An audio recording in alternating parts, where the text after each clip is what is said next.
Hi, welcome to Teardown Tuesday. Well, it's actually more of an attempted repair video because I've got this nice Tektronix TDS3054 4-channel 500 megahertz oscilloscope here, which I got in the auction score, and I've done a video on that which will be linked down below if you haven't seen it. And this particular one actually has a fault on channel 3 here, and we'll get into a bit of the detail before we crack it open. But anyway, I thought I would actually open this thing up and at least have a look around. I don't like my chances of being able to repair this thing because these Tektronix scopes are famous for having custom ASICs and custom hybrid modules and stuff like that. So if it's one of those that's blowing, then well, we're pretty much screwed. But certainly it's worth a look, and hey, we get a free teardown out of it because I haven't seen inside one of these TDS3054s before. So let's go.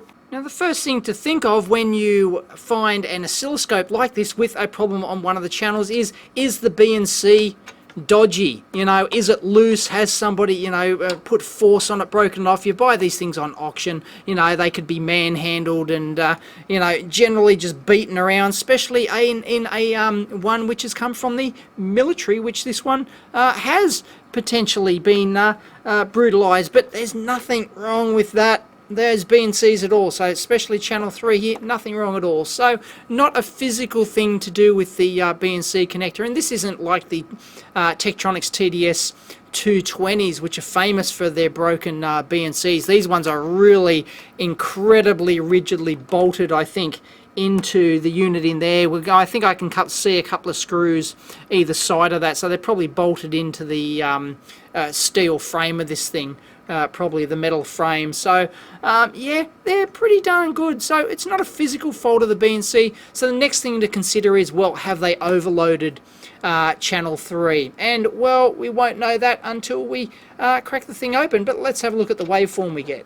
Now here it is. I'm feeding in the 1 kilohertz calibration signal, and it's weird. It is the correct voltage. Here it is, 2 volts per division. It's supposed to be 5 volts, so 245. So it's the correct value. But look at all this garbage above, below, all that is jumping all over the place like that. And if I press stop on that and we zoom in, I mean, have a look at all this garbage. It's almost as if, there's these huge bit errors in there. I don't like that this thing doesn't have a, you can't press the horizontal position button to go back to the start, to go back to the center. Anyway, my first reaction to this is that it's some sort of fault in like the ADC, and there's like a floating bit or something like that which is causing it to jump all over the shop like that. But it really is quite strange. And if I dial back the time base, look, it actually stops. Okay, I can increase the time base like that, not a problem at all. Okay, but if I go down beyond that, it just vanishes. I mean, there's nothing wrong with the trigger point. I'm triggering off that channel and I can do auto setups, and it still doesn't work. So it really is quite an unusual fault. I don't think I've ever seen anything like this before. So I don't know, off the top of my head, I'd say, yeah, look, the front end basically seems to be working. So the odds of probably an overload on this blowing it, probably unlikely, because we're getting the waveform. I mean, I can feed a sine wave into this and I get a sine wave out, but it has that same sort of, huge, like it's almost as if the 9th bit, because this is a 9-bit ADC in this thing, which is really quite nice and pretty unique about this scope. It's not just your usual 8 bits, but it's almost as if like the 9th bit or something is just doing all sorts of random stuff or something like that. Anyway, because that's just really weird. Look at that, because it's just going way over like that. But I don't know. It's, it may not be the output of the ADC. It could be something else. I don't know. Your guess is as good as mine. I haven't put much thought into it, but yeah, I don't think it's actually a blown input, because generally with a blown input, you'd, blow the arse out of the FET or something like that, and you'd really get no signal through. But we are getting a signal through on this thing, so it's more of the sort of, the process inside of it, like the ADC or after the ADC or the ADC hybrid. I presume it's a hybrid module in here with these Tektronix, so because it's 5 gig samples per second, it's woo. That's, you know, it's pretty darn good. 5 gig samples per second, so Tektronix would have their own custom ADC hybrid in there for doing this. But yeah, I don't know. It really is a weird fault, and why when you drop down in time base like that, it just doesn't do anything. And it changes, by the way, if I go into here and set fast trigger points. Look at that. It just doesn't like it. There it is. It disappears at a further point, but there's one line there. You may not be able to see that, but look, now we're at 10 volts per division, so it's scaled that back. It's weird. So the difference between 10k points and 500k points is really quite unusual. Oh, now it's not doing anything at all. There we go. So 10k points, that affects the horizontal where it disappears. Like, for example, it's working there, but I put it on there and it's disappeared. If I turn the time base up, it comes back.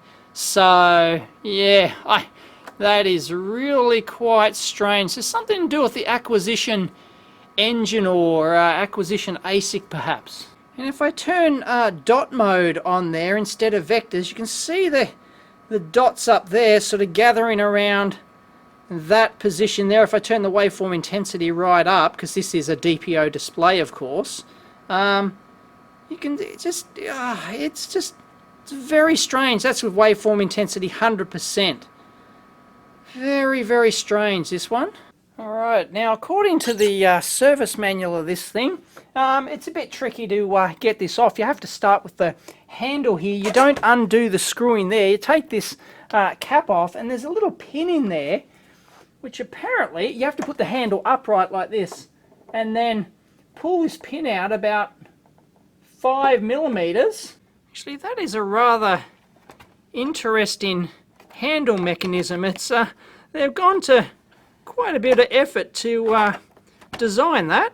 I'm not sure why they had to go to that much effort, but okay. More force required, I guess. This pin ain't budging, and I've got serrated pliers here. Oh no, there we go. Oh, pull it out 5 millimeters. There we go.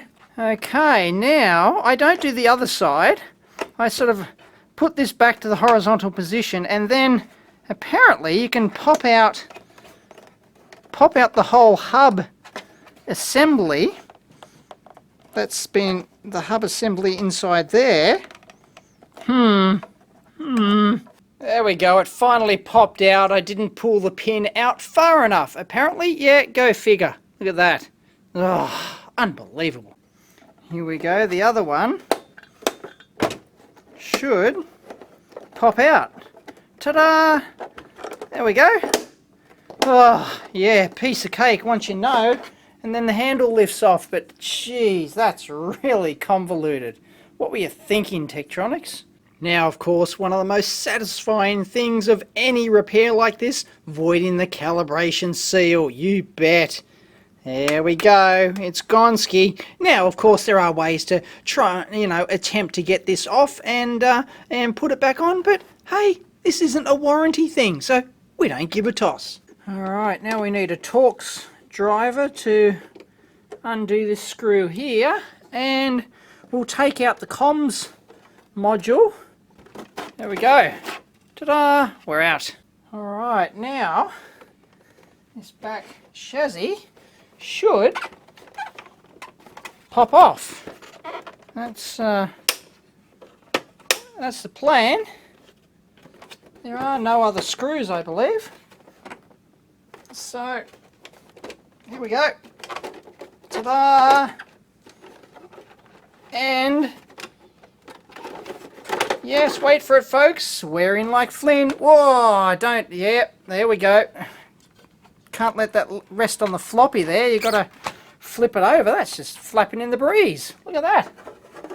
And there we go. That looks pretty clean. I'm happy with that. I don't mind the construction at all. This isn't too rigid on top here, though. But I don't mind the arrangement of the power supply on there. It looks like we can probably unclip that top chassis. It's basically single board, really, down in there. We've got the main board there, the there's the shield for the front cans. You can see the dividers there, so we have to take that off and eventually get into the front end there. But yeah, I'm not keen on that floppy. Just look, that's just flop around. Maybe it, hang on, does it go into the case? Is there anything? Yeah, there's some, I think there's some sort of, you know, matching parts of the case in there to hold that floppy drive. But the interesting thing is that you can probably replace this thin line floppy drive. Looks really easy.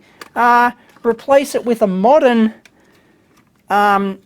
flash unit, because you can get these, you can get slimline versions of these that have a USB port on here, and it's got the same interface, assuming it's got the same ribbon cable interface and it's not some sort of pin interface. Off hand, I don't know 100% on that, but I know you can buy these things for, you know, they're about, I don't know, 40 bucks on eBay or something, and they've got a USB stick in there, and they operate and interface exactly like a floppy drive. So that would, you know, if you got one of these things, it'd be a worthwhile addition, you know, because floppies are bloody hopelessly obsolete now.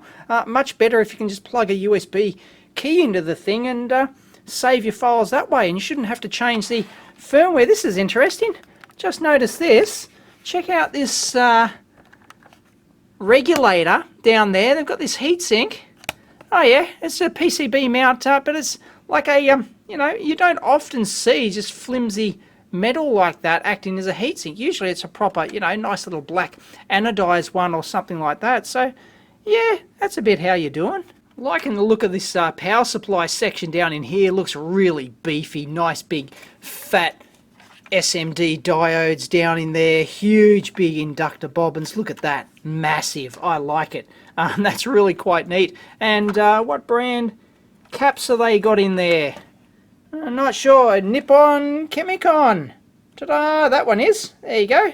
Nippon Chemicon. Absolutely first class, as you'd expect in a, you know, this is a real expensive Tektronix scope, or it was back in the day. Well, even today, it's well, the modern version of this, this is like the older model. I think it's the 3054B now series, but as you'd expect, they haven't cut any corners. And there we go, we have our backlight driver down in there. That's one of the complaints I have with this scope, especially if you buy it old. I'm not, you know, I don't have a brand new one to compare it with, but yeah, really the backlight I think fades with age, and it's pretty horrible and dim, and maybe it was like that brand new. I don't know, my memory's not that great on using these things back in the day, but yeah, there's a separate driver, and well, maybe you could replace it with a nice super bright LED backlight or something like that. Maybe that'd be a nice upgrade. And this is interesting. Check this out. They've got a little 2-pin header down on the main board there. With these two wires, what they've done is they've put them inside heat shrink, surround, just you know, over the mains wiring there, active and neutral wires. And what that's doing is just there's no electrical contact in there. They're just putting it next to there in some length inside that heat shrink tube, so the AC mains capacitively couples over, and that's how it gets in, and that's detected by the processor, and it can measure your mains frequency and adjust for that automatically. So that's often a cheaper and safer solution than actually having the circuitry on the power supply somewhere in here, actually electrically, you know, tapping off the signal and then have it coming through the cable over here. But you do have that extra manufacturing step of having to heat shrink all that stuff in there. But hey, you can't complain about the isolation, that's for sure. I'm not a fan of how this extender board here, this is the battery connector down in there, sort of is not supported here. It may be inside the case, of course, but when you click on that power button on the front, you know, there is a bit of stress on that board, but so unless that's really anchored well inside the other half of the case, yeah, I don't know, that's not the greatest. And took a couple of screws off the top here. Disconnected the ribbon cable for the ancient parallel port, and looks like I can probably just get rid of a couple of other connectors here. Here we go, I can disconnect that from there and bring that up through there, and then I should be able to disconnect the power supply connector over here, and ta-da, we're in. There is a ground connection left, stubbornly attached to this chassis. Now, here's all the main circuitry, and all I'm seeing here essentially is a bunch of probably custom part numbers. I mean, what's this huge device? It's National Semiconductor, obviously ADG360C. I can find a couple of references to that, but no data sheet on first glance. And then they've got ADG365B, ADG3618, probably an ADC per channel, and that's probably some sort of mux, which is getting it into some sort of, that's probably the acquisition engine up there as a custom device. We've got some memory surrounding that, of course, more memory over here, and then the main processor driving the screen and everything else is a Motorola / Freescale XPC 860 or a MPC 860 network communications processor, as they call it. And well, there's not too much else on there, so you've got to think that ADC per channel, because I'm pretty sure that's how this tech operates. I haven't double checked that. So 4 channels, 4 ADCs, something bridging those together. Main acquisition engine, yep, I think that's probably it. Now, some good news on this front end shielding can here. While the walls are soldered in there, it looks like it's a 2-part, and I can just probably bend these and I should be able to lift off that top cover. That's the plan anyway. And so all the dividers will still be in there, but yeah, I might have to lever this thing up. Yeah, it may not come up easily. Let me do this. There we go. It is going to come up there gently, and not easy, but yeah, it popped out, and I should eventually be able to get all that off. Holy hybrids, Batman! Look at that! I knew there'd be hybrids in there of some description, custom ASICs and hybrids, but geez, look at that! The whole damn thing is a hybrid module soldered onto the board with these connectors around the, and with the pins around the outside of there.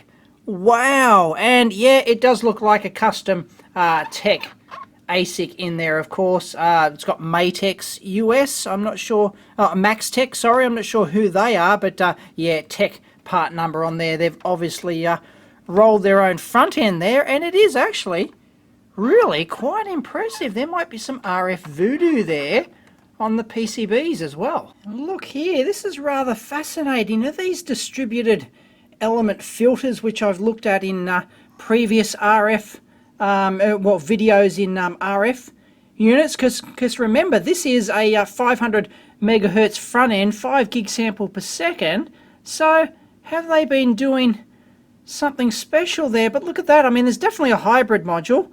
There's like a hybrid resistor or capacitor over there, I'm not sure what, and what this arrangement is in here, this multi-layered thing with these, that looks for all the world like, some form of distributed element filter system right there. And then what's underneath, there seems to be maybe some printed hybrid components under that. And then they got that happening down there as well. And then they've just got regular, a regular cap down in there. But that is really quite interesting. Look at that. Then they've got these long carbon, these long carbon traces on the top there.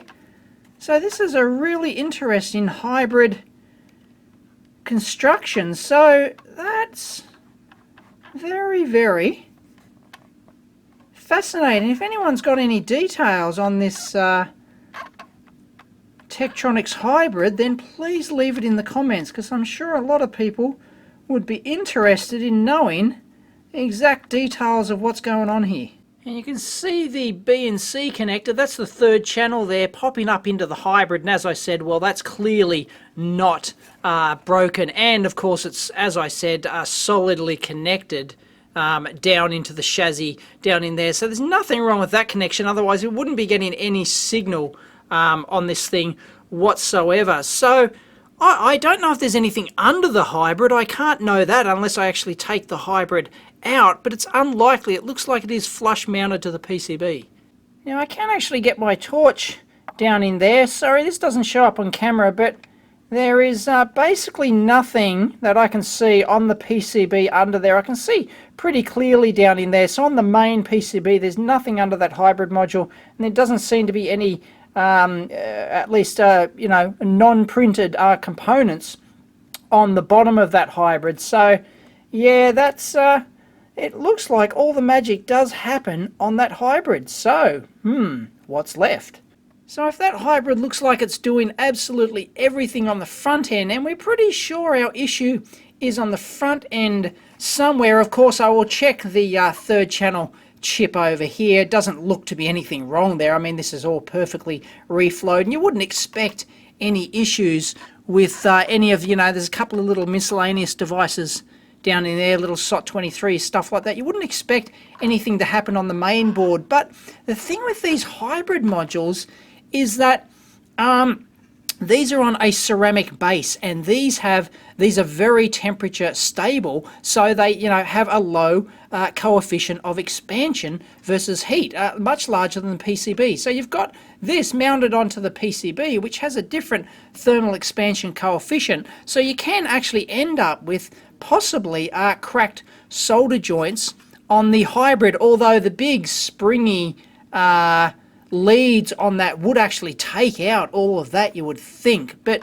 really, I mean, that's, you know, at first guess, that's really all I'm left with, that there's some sort of, you know, a dodgy joint either on the hybrid module itself or going down to the main PCB. And unfortunately, it's not easy to inspect the side of that because these damn metal walls are in the way, and I can't take those out without, you know, ripping the whole board out and then desoldering it. And it's just horrible. Getting out these shields is just awful. So I don't know, I'm just going to have to go around with the microscope and inspect. This is actually channel 3 here I'm looking at. So I have to go around and inspect every one of these joints around the outside and see if I can find anything funny. I can't obviously see anything, you know, blown as such on that hybrid module. It looks in pretty good nick, as does the main chip up there. But as I said, you know, that must be working. It must be doing something. Otherwise, we wouldn't get our main waveform. So, you know, there could just be one dodgy joint somewhere. Oh, what could it be? So I'd like to think that it's sort of more on this half of the side towards the ADC up there than it is on, you know, the front end hybrid down here, because as I said, you know, it seems to work and we're getting the correct amplitude and all that sort of stuff. So I think I'd probably be wasting my time looking around all the bottom half of the hybrid module up here. I think it's, you know, probably from here up to the main ADC and maybe into this whatever this chip is here. It's not too hard to work out where your differential output is on this front end hybrid amp down here. It's obviously these two caps here coming out, and it's a dead giveaway because those two traces are fatter, i.e. controlled impedance, and they're run as a differential pair from the hybrid there over to the ADC here. And check this out, I'm viewing this through my Mantis, so please forgive the crudity of the image here. You can see that mark, that L-shaped mark down in there. That looks for all the world like a laser trim mark.